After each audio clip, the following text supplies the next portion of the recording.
ഇതിനെ തദ്ദേശ ഇലക്ഷൻ അടുത്ത് വരികയാണ്. പക്ഷെ തദ്ദേശ ഇലക്ഷൻ അടുത്ത് വരുന്ന സമയത്ത് കേരളത്തിൽ വലിയ അട്ടിമറിക്ക് ശ്രമിക്കുന്നു എന്നുള്ളതാണ് നമുക്ക് പുറത്തു കിട്ടുന്ന വാർത്തകൾ. വ്യാപകമായി ഇരട്ട വോട്ട് ഉണ്ട്. അതുപോലെ തന്നെ ഇപ്പോൾ വാർഡ് വിഭജനത്തിലടക്കം വലിയ പ്രശ്നങ്ങൾ കോൺഗ്രസും BJPയും ഒക്കെ ഉന്നയിച്ചുകൊണ്ടിരിക്കുന്ന സമയത്താണ് നമ്മൾ നിൽക്കുന്നത്. പക്ഷേ 5 ലക്ഷത്തിൽ പരം ക്രമക്കേടുകൾ ഇപ്പോൾ വോട്ടർ പട്ടികയുമായി ബന്ധപ്പെട്ട് നിൽക്കുന്നു എന്നാണ് നമ്മൾ മനസ്സിലാക്കുന്നത്. അത് പല ജില്ലകൾ തിരിച്ചിട്ടുണ്ട്, പല കോർപ്പറേഷനുകൾ തിരിച്ചിട്ടുണ്ട്. പ്രധാനമായിട്ടും CPMൻ്റെ വോട്ടുകളൊക്കെ ഭദ്രമാണ്. ബാക്കിയുള്ള ആളുകളുടെ വോട്ടുകൾ തള്ളിക്കളയുന്ന വിധത്തിലേക്ക് ഇവിടെ കാര്യങ്ങൾ പോകുന്നുണ്ട്. അത് തദ്ദേശ ഇലക്ഷൻ അട്ടിമറിക്കാനുള്ള ഒരു ശ്രമത്തിൻ്റെ യഥാർത്ഥ ജനവിധി അട്ടിമറിക്കാനുള്ള ശ്രമത്തിൻ്റെ ഭാഗം കൂടിയായിട്ടാണ്. ഇതിൽ എന്തെങ്കിലും നടപടി വരുമെന്ന് പ്രതീക്ഷിക്കാമോ? തീർച്ചയായും നവംബർ അവസാനത്തോടുകൂടി കേരളത്തിൽ തദ്ദേശ സ്വയംഭരണ സ്ഥാപനങ്ങളിലേക്കുള്ള തെരഞ്ഞെടുപ്പ് ഉണ്ടാകുമെന്നാണ് നമ്മൾ പ്രതീക്ഷിക്കുന്നത്. രാഷ്ട്രീയ പാർട്ടികൾ അതിനുവേണ്ടിയുള്ള ഒരുക്കങ്ങൾ നടത്തിക്കൊണ്ടിരിക്കുകയാണ്. ആ സാഹചര്യത്തിലാണ് വോട്ടർ പട്ടികയിൽ അന്തിമ വോട്ടർ പട്ടിക പ്രസിദ്ധീകരിക്കുന്നതിന് മുന്നോടിയായി പേര് ചേർക്കാനുള്ള ഒരു അവസരം ഉള്ളത്. ഇന്നായിരുന്നു അവസാനിക്കേണ്ടത്. പക്ഷെ അത് 12 വരെ നീട്ടിയിട്ടുണ്ട്. BJPയും കോൺഗ്രസ് അടക്കമുള്ള രാഷ്ട്രീയ പാർട്ടികൾ തെരഞ്ഞെടുപ്പ് കമ്മീഷനെ സമീപിച്ചത് അതിന് ഭാഗമായിട്ട് 12 വരെ നീട്ടാൻ തീരുമാനമായിട്ടുണ്ട്. പക്ഷെ അവിടെ എടുത്തു പറയേണ്ട ഒരു കാര്യം, വ്യാപകമായി വോട്ടർ പട്ടികയിൽ ക്രമക്കേടുണ്ടെന്ന് കോൺഗ്രസും BJPയും ഇതിനകം തന്നെ ആരോപണം ഉന്നയിച്ച് രംഗത്ത് വന്നു കഴിഞ്ഞു. തിരുവനന്തപുരം കോർപ്പറേഷനിൽ മാത്രം 7300-ലധികം ഇരട്ട വോട്ടുകളുണ്ടെന്നാണ് രാഷ്ട്രീയ പാർട്ടികൾ ആരോപിക്കുന്നത്. അതുമാത്രമല്ല, ഉത്തര മലബാറിൽ വ്യാപകമായി കണ്ണൂർ, കാസർഗോഡ്, കോഴിക്കോട് ജില്ലയിലെ വിവിധ ഭാഗങ്ങൾ ഉൾപ്പെടെയുള്ള പ്രദേശങ്ങളിൽ വ്യാപകമായി ഇരട്ട വോട്ടുകൾ ഉണ്ട്. ഒരു ഐഡന്റിറ്റി കാർഡ് വെച്ച് പല ബൂത്തുകളിൽ വോട്ടുണ്ട്.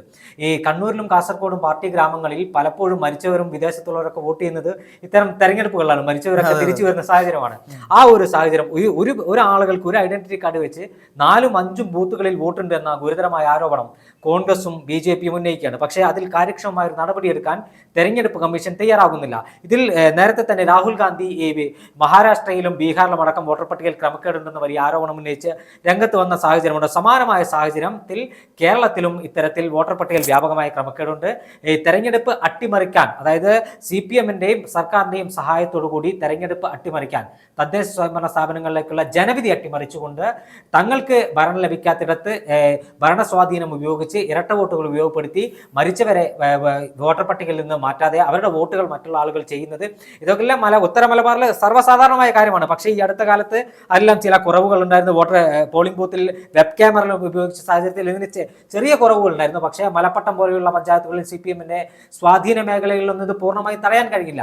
പക്ഷേ ഇത്തവണ ഒരു ID കാർഡ് ഉപയോഗിച്ച് 4-5 ബൂത്തുകളിൽ വോട്ടുകൾ ഉണ്ട് എന്ന് പറയുമ്പോൾ അത് ഞെട്ടിപ്പിക്കുന്ന കാര്യമാണ്. അതോടൊപ്പം തന്നെ ഈ 5 ബൂത്തുകളിലും CPMകാർ വോട്ട് ചെയ്യും. കാരണം ഇത്തരം ബൂത്തുകളിൽ പല CPMന്റെ പാർട്ടി ഗ്രാമങ്ങളായ ബൂത്തുകളിൽ പലപ്പോഴും കോൺഗ്രസിനും അല്ലെങ്കിൽ BJPക്കൊന്നും ബൂത്ത് ഏജന്റുമാരുണ്ടാവില്ല. അവിടെ ബൂത്ത് ഏജന്റുമാരും എല്ലാം CPMകാരായിരിക്കും. ഉദ്യോഗസ്ഥർ അവർക്ക് താല്പര്യമുള്ള ആളുകളായിരിക്കും, അല്ലെങ്കിൽ അവർക്ക് താല്പര്യമില്ലാത്ത ആളുകളാണ് പോളിംഗ് ഉദ്യോഗസ്ഥരായി എത്തുന്നതെങ്കിൽ അവരെ ഭീഷണിപ്പെടുത്തി ഇത്തരത്തിൽ മരിച്ചുപോയ ആളുകൾ, വിദേശത്തുള്ള ആളുകൾ, അല്ലെങ്കിൽ സംസ്ഥാനത്തിന് പുറത്തുള്ള ആളുകൾ അവരുടെ വോട്ടുകളെല്ലാം അവരുടെ ലോക്കൽ സെക്രട്ടറിയും ലോക്കൽ കമ്മിറ്റി അംഗങ്ങളും അല്ലെങ്കിൽ ബ്രാഞ്ച് സെക്രട്ടറിയും ബ്രാഞ്ച് കമ്മിറ്റി അംഗങ്ങളൊക്കെ വോട്ട് ചെയ്യുന്നത് സർവ്വസാധാരണമായി മാറാൻ പോവുകയാണ്. ചുരുക്കി പറഞ്ഞാൽ ജനവിധി അട്ടിമറിക്കാൻ പോകുന്ന ഒരു സാഹചര്യം തന്നെയാണ് കേരളത്തിൽ ഉണ്ടാകാൻ പോകുന്നത്. ഇതിനെതിരെ കോടതിയെ സമീപിക്കാനായിരിക്കും ഒരുപക്ഷെ രാഷ്ട്രീയ പാർട്ടികളുടെ തീരുമാനം. എന്തായാലും കഴിഞ്ഞ ദിവസങ്ങളിലും തെരഞ്ഞെടുപ്പ് കമ്മീഷന്റെ സൈറ്റ് ജാമായിരുന്നു. 12 വരെ തെരഞ്ഞെടുപ്പ് കമ്മീഷൻ വോട്ട് ചേർക്കാനുള്ള ദിവസം നീട്ടിയിട്ടുണ്ട്. ശനി, ഞായർ ദിവസങ്ങളിൽ തദ്ദേശ സ്വയംഭരണ സ്ഥാപനങ്ങൾ പൂർണ്ണസമയം പ്രവർത്തിക്കണമെന്ന നിർദ്ദേശം വന്നിട്ടുണ്ട്. ഈ ഒരു സാഹചര്യത്തിൽ കൂടുതൽ വോട്ടുകൾ വോട്ടർ പട്ടികയിൽ ചേർത്താനും അതോടൊപ്പം തന്നെ ആവശ്യമില്ലാത്ത വോട്ടുകൾ വെട്ടിമാറ്റാനും രാഷ്ട്രീയ പാർട്ടികൾ എന്തായാലും പരാതി കൊടുക്കും. അതോടെ പുതിയ വോട്ടുകൾ ചേർത്താനുള്ള അപേക്ഷ നൽകും. ഇത് അന്തിമ വോട്ടർ പട്ടിക പ്രസിദ്ധീകരിച്ചതിന് ശേഷം മാത്രമായിരിക്കും കോടതിയിൽ സമീപിക്കണമോ അല്ലെങ്കിൽ കോടതിയെ സമീപിക്കുകയല്ലാതെ തെരഞ്ഞെടുപ്പ് കമ്മീഷന്റെ ഭാഗത്തുനിന്ന് ഒരു നീതി ഉണ്ടാകുമോ എന്ന കാര്യത്തിൽ ഇപ്പോഴും കൈമലർത്തുകയാണ് BJP. പ്രധാന പ്രതിപക്ഷമായ കേരളത്തിൽ BJPയും കോൺഗ്രസും അവർ പറയുന്നത് അന്തിമ വോട്ടർ പട്ടിക വന്നതിന് ശേഷം ആവശ്യമാണെങ്കിൽ കോടതിയെ സമീപിക്കാം. ഇരട്ട വോട്ടുകളുടെ മുഴുവൻ തെളിവുകളും രാഷ്ട്രീയ പാർട്ടികൾ ശേഖരിക്കുന്നുണ്ട്. ആ തെളിവുകൾ ശേഖരിച്ചതിന് ശേഷം കോടതിയെ സമീപിക്കാൻ തന്നെയായിരിക്കും രാഷ്ട്രീയ പാർട്ടികളുടെ തീരുമാനം എന്നാണ് മനസ്സിലാക്കാൻ കഴിയും. തീർച്ചയായിട്ടും അതിൽ വേറെ സംശയം എന്ന് വെച്ചാൽ ഇത്രയും സാങ്കേതിക വിദ്യ വളരെയധികം വർദ്ധിച്ച അല്ലെങ്കിൽ ഒരുപാട് പുരോഗമിച്ച ഒരു സ്ഥലത്ത് പണ്ടൊക്കെ ആണെങ്കിൽ നമുക്കിത് പറയാം, കാരണം സാങ്കേതിക വിദ്യ അത്രത്തോളം ഇല്ല. ഇന്ന് ഈ വോട്ടർ പട്ടികയും ആധാറും ഒക്കെ തമ്മിൽ ലിങ്ക് ചെയ്യുന്നു. പലതരത്തിലുള്ള സംവിധാനങ്ങളുണ്ട്, കണ്ടുപിടിക്കാനുള്ള കാര്യങ്ങളുണ്ട്.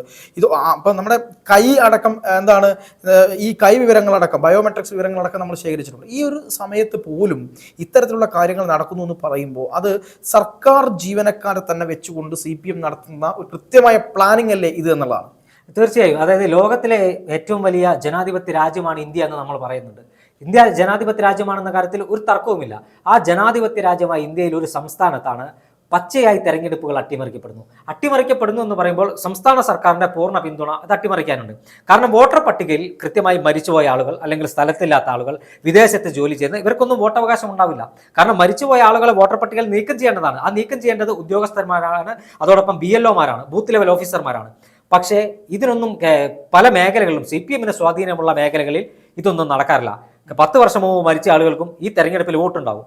ഇതിന് സംസ്ഥാന സർക്കാരിന്റെ പൂർണ്ണമായ ഉത്തരവാദിത്തമുണ്ട്. അതോടൊപ്പം തന്നെ ഉദ്യോഗസ്ഥരെ സ്വാധീനിച്ച് ഒരു വലിയ വിഭാഗം ഉദ്യോഗസ്ഥന്മാർ, NGO പ്രത്യേകിച്ച് പേരെടുത്ത് തന്നെ പറയാം, CPM അനുകൂല ഉദ്യോഗസ്ഥരുടെ സംഘടനയായ NGO യൂണിയനിലെ, അതോടൊപ്പം CPI അനുകൂല ഉദ്യോഗസ്ഥരുടെ സംഘടനയായ ജോയിന്റ് കൗൺസിൽ, ഇവരെയൊക്കെ ഉപയോഗപ്പെടുത്തിക്കൊണ്ടാണ് CPM ഇത്തരത്തിൽ രാഷ്ട്രീയ നാടകം, അതായത് ജനാധിപത്യത്തെ പൂർണ്ണമായും കാറ്റിൽ പറത്തുന്ന അല്ലെങ്കിൽ ജനാധിപത്യത്തിന്റെ അന്തസത്ത കളഞ്ഞു കുളിക്കുന്ന തരത്തിലുള്ള ഒരു ധാർമ്മികതയും ഇല്ലാത്ത തരംതാണ നാടകമാണ് CPM കളിക്കുന്നത്. കാരണം തങ്ങൾക്ക് അധികാരം ഏതെങ്കിലും ഒരു തിരുവനന്തപുരം കോർപ്പറേഷൻ എടുത്ത് പരിശോധിക്കുമ്പോൾ തിരുവനന്തപുരം കോർപ്പറേഷൻ ഇത്തവണ CPMഉം BJPയും തമ്മിലുള്ള ബലാബലമായ മത്സരം നടക്കുകയാണ്. അവിടെ എന്തു സംഭവിക്കാമെന്നാണ് രാഷ്ട്രീയ നിരീക്ഷകന്മാർ അഭിപ്രായപ്പെടുന്നത്. ആ ഒരു സാഹചര്യത്തിൽ 7300ഓളം ഇരട്ട വോട്ടുകൾ ആ കോർപ്പറേഷനിൽ ഇടത് അനുകൂല ഇരട്ട വോട്ടുകൾ ഉണ്ടെന്നാണ് പറയുന്നത്. ഈ 7300 ഇരട്ട വോട്ടുകളിൽ ഒരു സംശയം വേണ്ട, ഒരെണ്ണം പോലും ഇല്ലാതെ CPM പോൾ ചെയ്യിപ്പിക്കും. അതിന്റെ സംഘടനാ സംവിധാനം CPMനുണ്ട് എന്ന കാര്യത്തിൽ ഒരു തർക്കവുമില്ല.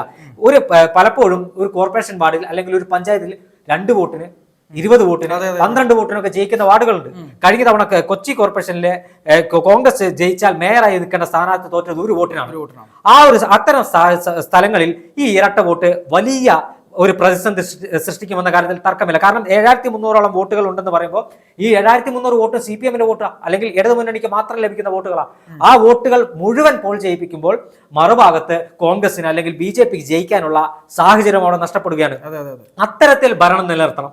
കാരണം ജനവിധി തങ്ങൾക്ക് അനുകൂലമല്ലെങ്കിലും ഉദ്യോഗസ്ഥരുടെ സഹായത്തോടുകൂടി കള്ളവോട്ട് ചെയ്ത് അധികാരം നിലനിർത്തണമെന്ന ഒരു ജനാധിപത്യത്തിന്റെ എല്ലാ സീമകളെയും ലംഘിക്കുന്ന അല്ലെങ്കിൽ ജനാധിപത്യത്തിനെ വെല്ലുവിളിക്കുന്ന ലോകത്തൊരിടത്തും കേട്ടുകേൾവിയില്ലാത്ത ഒരു സാഹചര്യമാണ് കേരളത്തിൽ ഉണ്ടാകാൻ പോകുന്നത്. ഇതൊരു തിരുവനന്തപുരം കോർപ്പറേഷനിലെ മാത്രം വിഷയമല്ല. കണ്ണൂർ ജില്ലയിലെ പല പഞ്ചായത്തുകളും CPM കാലങ്ങളായി ഭരിക്കുന്നത് ഇങ്ങനെയാണ്. ഒരു ഭാഗത്ത് അവിടെ ജനാധിപത്യം പച്ചയായി അട്ടിമറിക്കപ്പെടുന്നു. കാരണം പല പഞ്ചായത്തുകളിലും അവിടെ BJPക്കും കോൺഗ്രസിനും സ്ഥാനാർത്ഥികൾ ഉണ്ടാവില്ല. കാരണം സ്ഥാനാർത്ഥികളായി മത്സരിക്കുന്ന ആളുകൾ ആരെങ്കിലും മത്സരിക്കാൻ തയ്യാറായാൽ അവരുടെ വീട് ആക്രമിക്കുന്നു, അവരെ ഭീഷണിപ്പെടുത്തുന്നു. ഇതിനൊന്നും വഴങ്ങിയിട്ടില്ലെങ്കിൽ അവരെ കായികമായി ഇല്ലാതാക്കാൻ ശ്രമിക്കുന്നു. നിരവധിയായ ആളുകൾക്ക് മരിക്കേണ്ടി വന്നിട്ടുണ്ട് ഇത്തരത്തിൽ. ആ ഒരു സാഹചര്യം കണ്ണൂർ ജില്ലയിൽ വ്യാപകമായിട്ടുണ്ട്. കണ്ണൂർ ജില്ലയിലുണ്ട്, കാസർഗോഡ് ജില്ലയുടെ കണ്ണൂരിനോട് ചേർന്ന് നിൽക്കുന്ന ഭാഗങ്ങളിൽ, കോഴിക്കോട് ജില്ലയിലെ നാദാപുരം മേഖലയിൽ, കൊയിലാണ്ടി മേഖലയിൽ പല ബൂത്തുകളിൽ ഇത്തരത്തിൽ പച്ചയായ പ്രതിപക്ഷ രാഷ്ട്രീയ പാർട്ടികളെ മത്സരിക്കാൻ പോലും സമ്മതിക്കാത്ത ഒരു സാഹചര്യം നിലവിലുണ്ട്.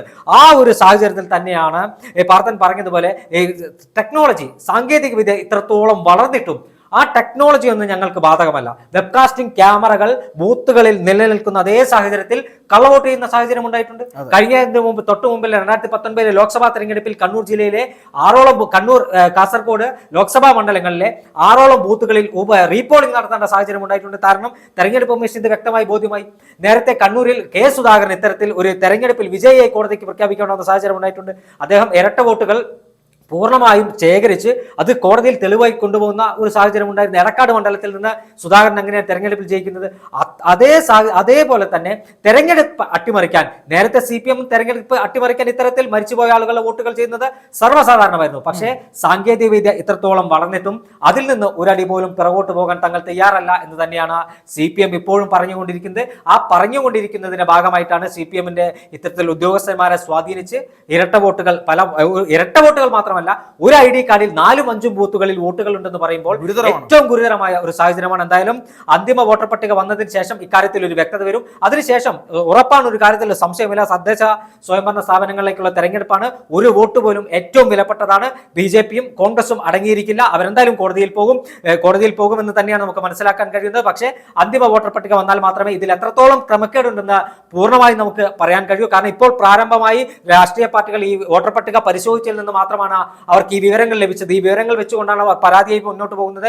വാർത്താ സമ്മേളനം നടത്തുന്നത് കണ്ണൂരിലെ പല പാർട്ടി ഗ്രാമങ്ങളിലെ വോട്ടർ പട്ടിക പഠിക്കാൻ പോലും ആളുകൾക്ക് കഴിഞ്ഞിട്ടുണ്ടാവില്ല. ഇതെല്ലാം ഒരു അന്തിമമായ വോട്ടർ പട്ടിക വന്നാൽ മാത്രമേ നമുക്ക് മനസ്സിലാക്കാൻ കഴിയുള്ളൂ. തീർച്ചയായിട്ടും.